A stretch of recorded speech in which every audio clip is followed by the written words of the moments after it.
അസ്സലാമു അലൈക്കും വറഹ്മത്തുള്ളാഹി. ഇന്ന് നമ്മൾ 5ാം ക്ലാസ്സിന്റെ കിതാബു താരീഖിലെ അദ്ദറസു സാലിസ്, മുഹാജിറുകളും അൻസാറുകളും. ആരാണ് മുഹാജിറുകൾ?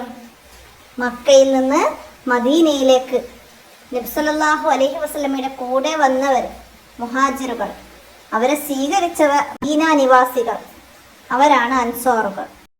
അപ്പൊ നമുക്ക് പാഠം മനസ്സിലാക്കാം. പാഠത്തിലേക്ക് കടക്കാം. ബിസ്മില്ലാഹിർ റഹ്മാനിർ റഹീം. കൂട്ടുകാരെ, നിങ്ങൾ ആലോചിച്ചു നോക്കൂ.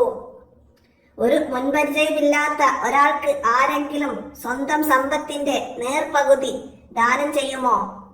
ഇക്കാലത്ത് ഇങ്ങനെയൊരു കാര്യം സങ്കല്പിക്കാനാകുമോ? ചരിത്രത്തിൽ മറ്റൊരിടത്തും കാണാനാകാത്ത മനോഹരമായ സംഭവങ്ങൾ മദീനയിൽ ഹിജ്റയ്ക്ക് ശേഷം കാണപ്പെട്ടു. നബി സല്ലല്ലാഹു അലൈഹി വസല്ലമ മുഹാജിറുകളെയും അൻസാറുകളെയും ഒരുമിച്ച് കൂട്ടി അള്ളാഹുവിന്റെ മാർഗത്തിൽ പരസ്പരം സഹോദരങ്ങളാക്കി. ഓരോ മുഹാജിറിനും അൻസാറുകളിൽ നിന്ന് ഒരു സഹോദരൻ ഉണ്ടായി. അവർ പരസ്പരം ഒരു കുടുംബം പോലെ വീടും ഭക്ഷണവും പങ്കിട്ടു. ഈമാനായിരുന്നു ആ സാഹോദര്യത്തിന്റെ മാനദണ്ഡം. മക്കയിൽ ധനികനായിരുന്ന അബ്ദുറഹ്മാൻ ഇബ്നു ഔഫ് റളിയല്ലാഹു അൻഹുവിന്റെ സഹോദരൻ മദീനയിൽ സമ്പന്നനായ സ്വഹാബി സഅദ് ഇബ്നു റബീഅ റളിയല്ലാഹു അൻഹു ആയിരുന്നു. അദ്ദേഹം പറഞ്ഞു, ഞാൻ മദീനയിലെ ഒരു ധനികനാണ്. എന്റെ സമ്പത്തിന്റെ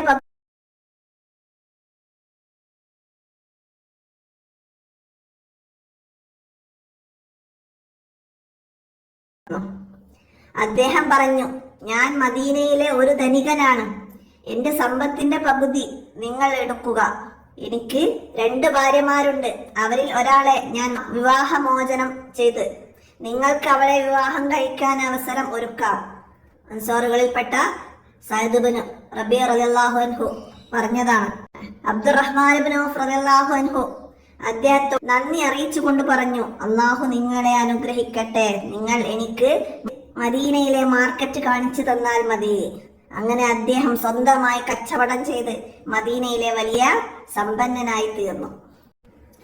തനിക്കൊരു മുഹാജിറിനെ സഹോദരനായി കിട്ടിയെങ്കിൽ എന്ന് ആത്മാർത്ഥമായി അൻസാരി ആഗ്രഹിക്കുന്നു.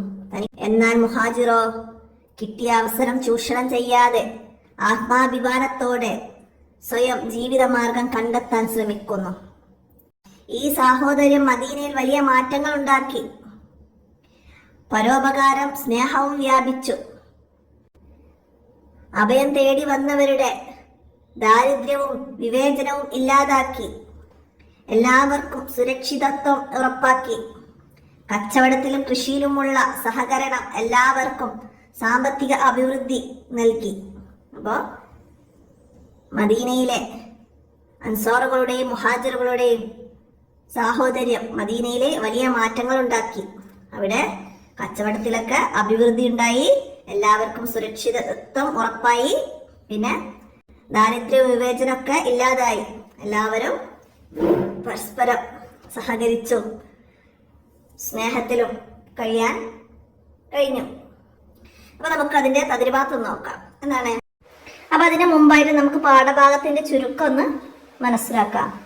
മക്കയിൽ നിന്ന് വന്നവരാണ് മുഹാജിറുകൾ. മദീനയിൽ സ്വീകരിച്ചവരാണ് അൻസാറുകൾ. അവർ മദീനയിൽ ഒരു സഹോദരന്മാരെ പോലെ കഴിഞ്ഞു. ഈമാനായിരുന്നു ആ സാഹോദര്യത്തിന്റെ മാനദണ്ഡം. നമുക്ക് അതിന്റെ തദ്രിഭാഗത്ത് നോക്കാം. ഈ സാഹോദര്യം മദീനയിൽ വലിയ മാറ്റങ്ങളൊക്കെ വരുത്തിയിട്ടുണ്ട്. അതൊക്കെ പാഠഭാഗത്ത് മനസ്സിലാക്കാം.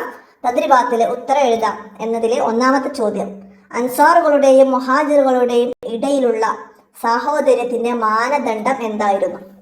അവരുടെ മാനദണ്ഡം